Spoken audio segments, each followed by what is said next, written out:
बिस्मिल्लाहिर्रहमानिर्रहीम। तामीर पाकिस्तान के प्रोग्राम के साथ मैं हूं आपका होस्ट इमरान ज़ुबैर। और नाजरीन, आज हम जिस मसले पर डिस्कशन करेंगे वो है आइडेंटिटी क्राइसिस, या फिर उसे उर्दू में कह लें मसला हमारी अपनी पहचान का या हमारी पहचान का जो फुकदान है उसके हवाले से। इस पर मज़ीद बात करने के लिए हमने एज यूजुअल, आप जानते हैं, हमारे साथ इस प्रोग्राम में तशरीफ़ रखते हैं शायर भी हैं, दानश्वर भी हैं, डॉक्टर भी हैं, यूसुफ शाहिद साहब। हम उनसे इस प्रोग्राम में मज़ीद इस टॉपिक पर बात करेंगे। जी डॉक्टर साहब, बहुत मेहरबानी, आपने हमें टाइम दिया। डॉक्टर साहब, ये जो मैंने अभी एक बात की है, आइडेंटिटी क्राइसिस जो पूरी दुनिया के अंदर, लोगों के अंदर, लोगों की सोच के अंदर पाया जाता है, ये बेसिकली है क्या चीज़? देखिए, आइडेंटिटी क्राइसिस इसको हम यूँ लें कि मुख्तलिफ़ ख़ित्तों में जब एक नई नस्ल पैदा होती है तो वो अल्लाह पाक ने कुछ इंसानी जहन की इख्तरा इस तरह से की है कि वो अपने आप को एक जदीद दौर से हमेशा मुंसलिक रखती है या समझती है कि वो एक नए दौर से ताल्लुक़ रखते हैं। लेकिन इस हकीकत से इनकार मुमकिन नहीं कि वो एक मुसलसल एक कड़ी का एक हिस्सा होते हैं और ये कड़ी ही उनको पहचान देती है। ठीक है। एक सिंपल सी बात है कि जो शख्स यूरोप में पैदा होगा उसका यूरोप से ताल्लुक़ है। अगर कोई अमेरिकन है तो वो ना चाहे भी तो अमेरिकन आइडेंटिटी तो उसको मिलती है।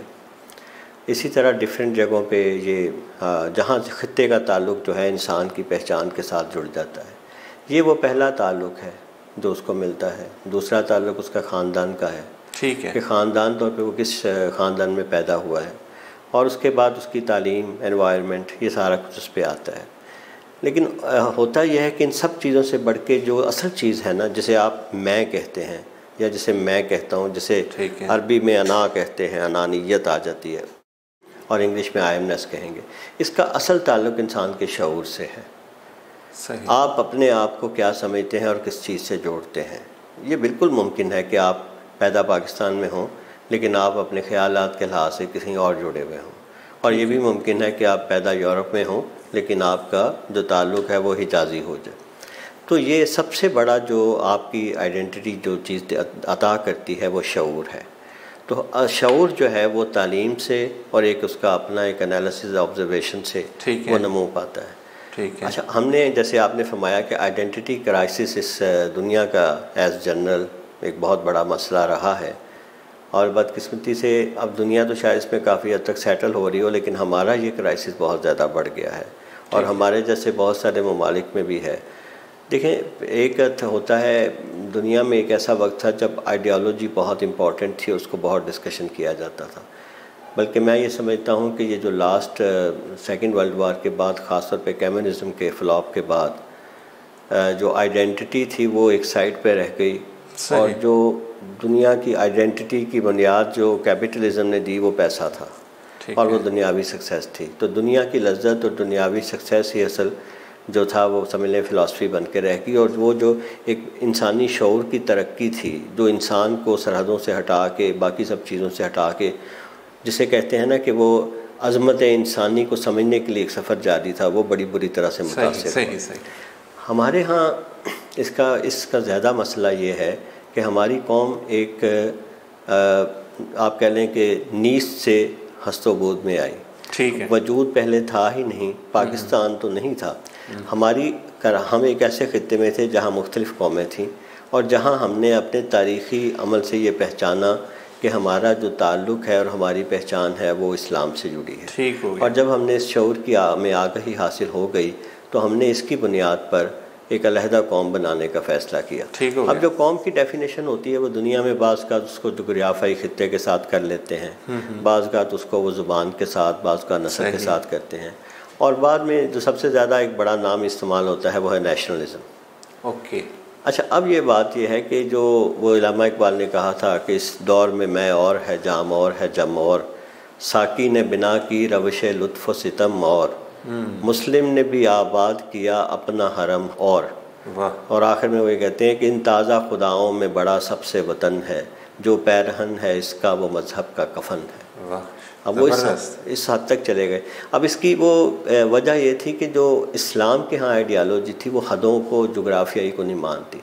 आपका ताल्लुक़ कहाँ से है मुझे इससे फ़र्क नहीं पड़ता, आपकी नस्ल क्या है मुझे, अगर हम मुस्लिम हैं तो वो जो कलमा ला इलाहा हमें जोड़ता है ना, वही सबसे गहरा था। और हम दुनिया में कहीं भी जाएं, अगर पता चले कि हमारे साथ बैठा हुआ शख्स भी इसी तस्बीह से जुड़ा हुआ है, वो भी इसी कलमे के जोड़ से हमारे साथ जुड़ा हुआ है, तो एक अजीब सी उनसियत है, एक अजीब सी मोहब्बत है जो हमें जोड़ देती है। तो इसको तो बल्कि वो अल्लामा इकबाल कहते हैं ना इसी वतनियत नज़म में कि इस्लाम तेरा देश है तू मुस्तफ़वी है। ठीक है, देखें कितनी बड़ी बात है। पाकिस्तान से पाकिस्तानी नहीं, शाम से शामी नहीं, इस्लाम तेरा देश है तू मुस्तफ़वी है। अच्छा, ये वो बुनियाद थी जिसकी बुनियाद पे हमने एक अलहदा मुल्क लिया और इसने हमें एक अलहदा कौम की पहचान दी। हमारे आबा, हमारे बुज़ुर्ग, हमारे बड़े इससे बहुत अच्छी तरह आशना थे और उन्होंने समझा कि हम इसके एक ऐसी कौम बनाएंगे जो इस्लाम की असल शक्ल दुनिया के सामने लाए। मतलब जैसे आजकल ये हमारी जो गवर्नमेंट कह रही है मदीने की रियासत बनानी है, ये हमारी आइडेंटिटी है। जी, आगाज़ तो बिल्कुल यही था ना। बल्कि आपको मैं बताऊं कि जब हमने माइग्रेशन की तो लाहौर को मदीना सानी कहते थे, क्योंकि यहाँ माइग्रेशन हो गया है ना लोग। ठीक है। तो जैसे मक्का से हुज़ूर सल्लल्लाहु अलैहि वसल्लम ने माइग्रेशन की तो यहाँ कैंप लगे होते हैं। मेरे वालिद साहब ने बताया कि उस पर लाहौर को कहते थे मदीना सानी है, इसने पनाह दी है हमें। ठीक है। तो अब ये वो थी एक नई अपनी हमें पहचान मिली, एक ऐसी कौम जो दुनिया में एग्जिस्ट नहीं करती थी। लेकिन ये पहचान अगरचा हमें इस खित्ते में नहीं मिली, लेकिन नई नहीं थी। इसका ताल्लुक़ नबी करीम सल्लल्लाहु अलैहि वसल्लम से था, इसका ताल्लुक़ इस्लाम से था। ये हिजाज़ी तहज़ीब की बिना पे कायम हुई थी। लेकिन हुआ ये कि दुनिया में उस वक्त जो क्राइसिस था, अरब नेशन जो थे वो अपनी अरब नेशन में आकर गुम हो गए थे, इस्लाम के दामन से दूर हो गए। तुर्की ने अपने तुर्क ने क्या किया, वो जो इकबाल ने कहा था ना, चाक कर दी तुर्क नादा ने खिलाफत की कबा, और अपनी सादगी मुस्लिम की देख औरों की अय्यारी भी देख।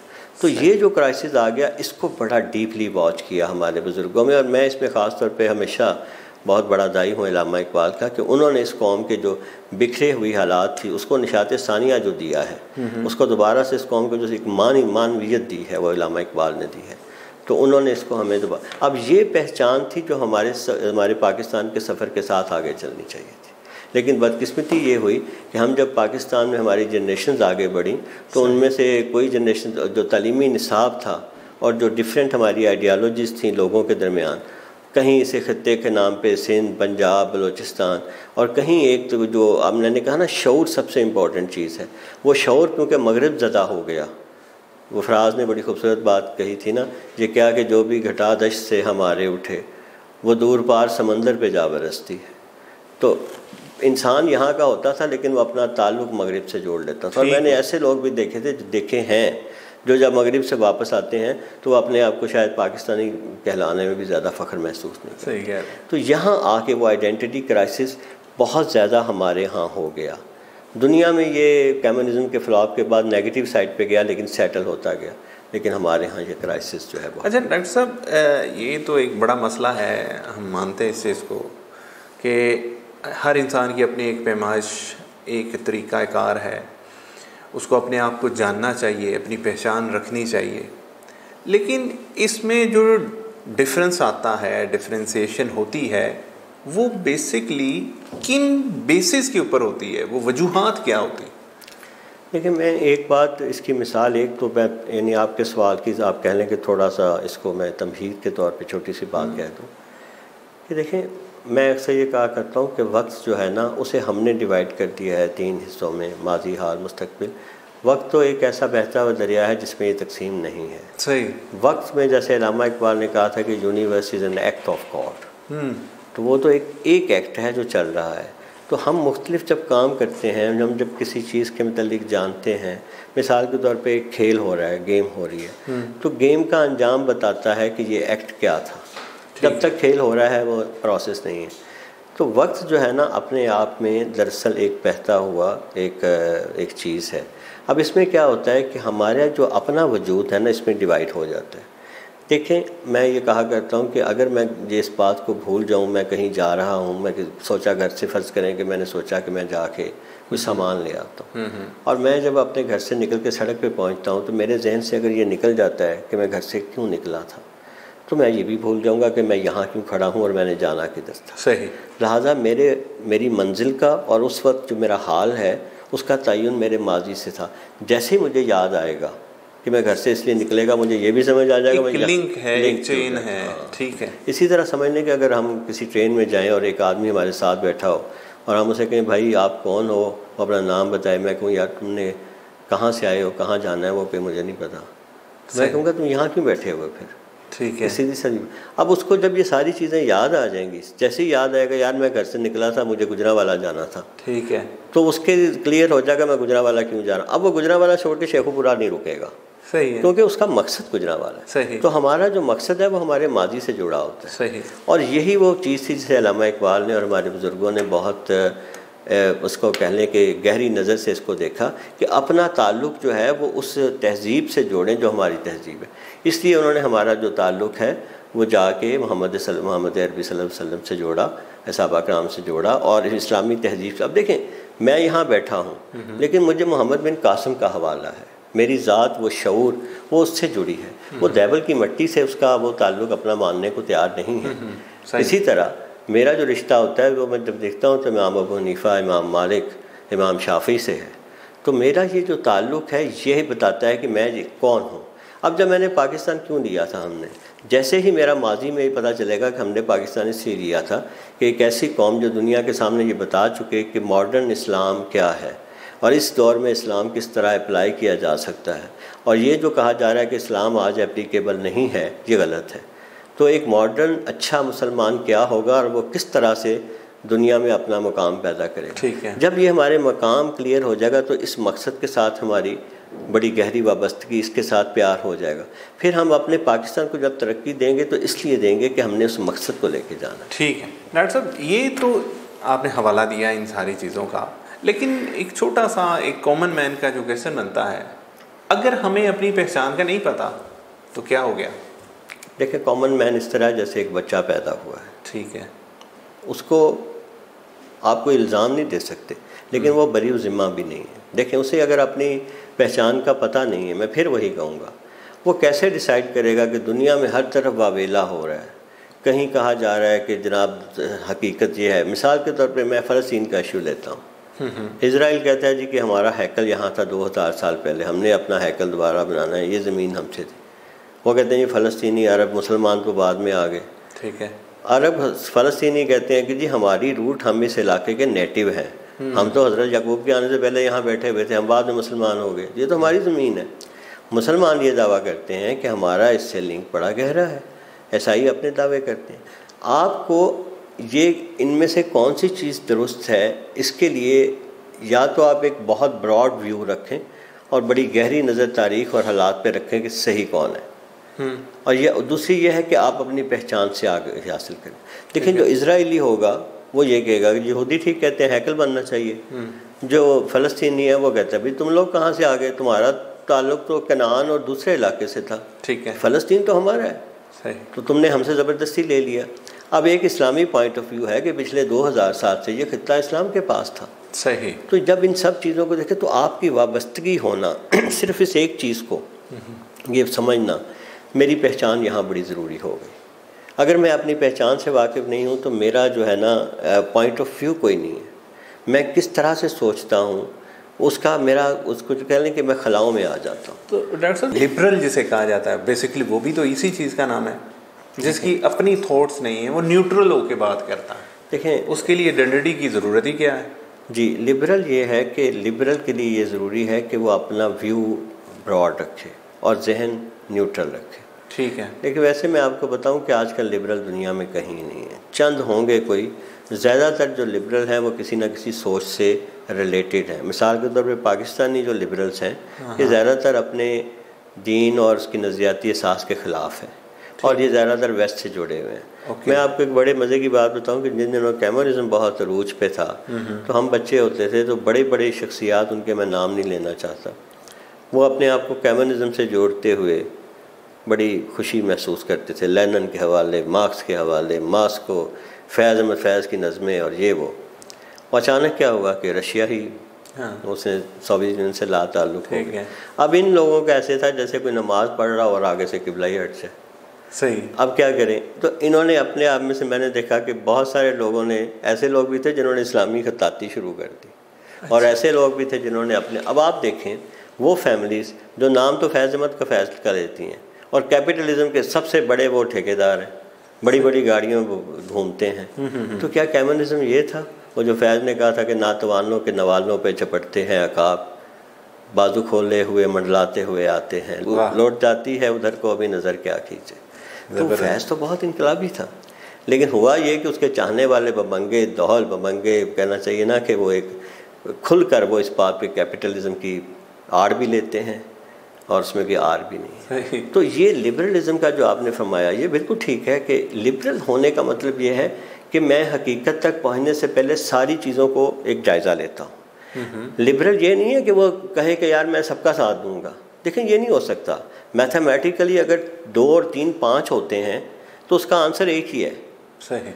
ये नहीं हो सकता मैं कहूँ 2 और 3 जो है वो 6 भी हैं, कोई कहता है तो तुम भी ठीक हो, 2 और 2 4 भी ठीक, कैसे मुमकिन है? लिबरल होने का ये मतलब है कि मैं अपने हदों से जुड़ के देखूं कि जो दुनिया में मुख्तलिफ मसाइल पे लोग बात कर रहे हैं उनमें सच्चा कौन है। क्या कश्मीरी वाकई मर रहे हैं, क्या इंडियन सच्चे हैं, या बेचारे कश्मीरी सच्चे हैं? जो रोहिंग्या में हुआ वो मैं इसलिए ना जाऊं कि मेरा ताल्लुक अगर किसी का वेस्ट से है तो क्योंकि उसे बर्मा की ज़रूरत है तो वो बर्मा वो राय दे जो मेरा मुल्क दे रहा है। लिबरल ये कहता है कि मैं ये देखूंगा इंसानियत क्या कहती है। सही। अगर तो ये लिबरल है तो वो हक़ पे पहुँचेगा। और कुरान में सूरह हुजरात में मुसलमानों से ये कहा गया कि अगर कोई ख़बर आए तो तुम उसकी तहकीक किया करो, हक़ पे पहुँच, तहकीक हक़ है, हक़ पे और हक़ का साथ दो। तो हम तो समझते हैं कि लिबरल अगर सही लिबरल है तो वो तो बहुत अच्छा है, लेकिन उसको भी अपने आप को किसी चीज़ के साथ जोड़ना होगा, वो भी एक आइडेंटिटी पाएगा। ठीक है। तो और लेकिन ये आप नहीं कर सकते। मैं आपको बताऊं, आपकी अगर किसी की माँ गरीब है, वो बेचारी बदसूरत है, तो आप किसी दूसरे की माँ देखते हैं जो बहुत अमीर है और बड़ी खूबसूरत है, तो ये कोई इंसानियत नहीं कि मैं अपनी माँ बदल रहा हूँ आज। माँ तो वही रहेगी ना, ठीक, चाहे वो जैसी भी है। इसी तरह एक मुल्क है, हाँ, उसको बेहतर किया जा सकता है, बेहतर करें अगर उसमें कोई प्रॉब्लम। हमारी प्रॉब्लम ये है कि हम अपनी माँ बदलने चले हुए हैं और हम में से कोई किसी को पसंद करता है, कोई किसी को पसंद करता है। तो इस मट्टी से जो रिश्ता है, जो हक़ का रिश्ता है, आपने क्योंकि बात इतनी खूबसूरत कही, हक़ का रिश्ता मट्टी के साथ, अगर वहाँ हमारी मट्टी में भी कहीं हक़ की कमी है हम उसमें हक़ लाएँ। तो ये मेरा ख्याल है इसके साथ आइडेंटिटी। अच्छा डॉक्टर साहब, हमारे यंगस्टर को तो आज इस चीज़ की प्रॉब्लम तो है, उनके अंदर तो आइडेंटिटी क्राइसिस चल रहा है। उनके लिए आप क्या कुछ तजवीज़ करेंगे कि वो अपनी पहचान को सामने लाएं और दुनिया जाने उन्हें? क्योंकि हम जिस क्राइसिस से गुज़र रहे हैं, जिस माहौल के अंदर हैं, हमें जैसे कहते हैं सिंगल पॉइंट का तो पता ही नहीं है, हमारे यंगस्टर को भी नहीं पता जी। उसको कैसे हम एक चीज़ पर फोकस कर सकते हैं? देखिए, इसमें सबसे पहली बात यह, और ये आपने बड़ा खूबसूरत सवाल किया है, मैं समझता हूँ कि बहुत ही आपने सही जगह पे नब्ज़ पे हाथ रखा। देखिए, हमारा यंग जनरेशन जो है, हमारे जो आगे, बल्कि अब तो ये यंग जनरेशन हमें कहने की बजाय उसमें से 1-2 जनरेशन गुजर भी चुकी हैं। सही। मैंने इस पर हमने कहा कि इंसान शऊर का नाम है। उनकी शऊरी इर्तिका जब होता है ना, वो उसके लिए मुख्तलिफ सवाल उठाते हैं। अब ये मुआशरे का, रियासत का और बड़ों का ये फ़र्ज़ है कि उन्हें इस काबिल होना चाहिए कि उसका जवाब दें। सही। जब इन बच्चों को उसका जवाब नहीं मिलता तो वो फिर गैर सेटिस्फाई, उनके अंदर एक सेटिस्फेक्शन नहीं रहती, वो इसका जवाब ढूंढते हैं। लेकिन फिर यहाँ आके वो एक जनरेशन गैप सा आ जाता है। वो महसूस करते हैं कि जो हमारे बड़े हैं उनके पास हमारी बातों का जवाब नहीं। वो फिर एक किसी ऐसे समत में अपना मुंह कर लेते हैं जहाँ उन्हें लगता है कि यहाँ शायद हमारे सवालात को ज़्यादा समझा जा रहा है। लेकिन मैं अपने इन जनरेशन को एक बहुत इम्पोर्टेंट बात ये कहूँगा कि देखें, जो इल्म होता है ना, वो सिंथेसिस ऑफ नॉलेज होता है। असल जो इल्म है, आगाही जिसे कहते हैं, जिसे आप विजडम कहते हैं, वो आपका एक चीज़ का जवाब पाना नहीं है। इस दुनिया में आपको ये देखना पड़ेगा कि मुख्तलिफ़ हकीकतों को अगर मैं एक ख़ास जगह से दूर से देखूं तो असल मेरे पास एक इंडिविजुअल हकीकत क्या है। मैं मिसाल देता हूं, अगर आप दुनिया में घूमते हैं तो आपको लगता है पहाड़ बहुत बड़ा है, कभी आप समंदर में जाते हैं, लेकिन दुनिया खुद क्या है ये उसको पता है जिसने सैटेलाइट से देखा है। तो उसके सामने एक गोल, एक कुर्रा है। तो आपने जो अपने बिट्स ऑफ नॉलेज हैं इनके अंदर खो गए हैं आप। आपको क्या हुआ कि अगर आपने फ़िज़िक्स पढ़नी शुरू की है, अगर किसी ने साइकोलॉजी पढ़नी शुरू की है, अगर किसी ने थोड़ा सा मॉडर्न कोई नॉलेज लेना शुरू कर दिया है, अगर किसी को आर्टिफिशियल इंटेलिजेंस का पता चल गया है, तो वो इसको ये समझता है क्योंकि मेरी जनरेशन के पास इसका जवाब नहीं है, वो एक फील्ड में जाते हुए उसी में खो जाता है, उसी में गर्क हो जाता है और अपने आप को उससे वाबस्ता कर देता है। दरअसल इल्म, शऊर और आगही जो है ना, वो मुख्तलिफ़ इल्मों को इस तरह से देखना कि ये किस तरफ इशारा कर रहे हैं। इल्म का मकसद क्या है? देखें, केमिस्ट्री, बायो, फिज़िक्स, ये कहाँ ले जा रहे हैं? ये एक वहदतुल, आप कह लें, हकीकत की तरफ ले जा रहे हैं। हर चीज़ के अंदर एक फ़ोर्स है, हमें ये फिज़िक्स बताती है। केमिस्ट्री क्या बताती है? केमिस्ट्री भी यही बताती है कि स्मॉलेस्ट पार्टिकल और एनर्जी का आपस में क्या ताल्लुक़ है। अगर हम मैथमेटिक्स करें तो मैथमेटिक्स हमें क्या बताता है? वो भी इसी सिंगल यूनिटी की तरफ इशारा करता है। अब आप बैठ के ये सोचें कि ये सारी जो इंडिविजुअल आपके नॉलेज हैं, ये किस तरफ मुझे लेके जा रहे हैं, और फिर उसको ग्रैस्प करें। अगर इसका जवाब आपके वालिद या आपके मोहल्ले की मस्जिद के मौलवी के पास नहीं भी है, तो इसका जवाब आपके अंदर मौजूद है।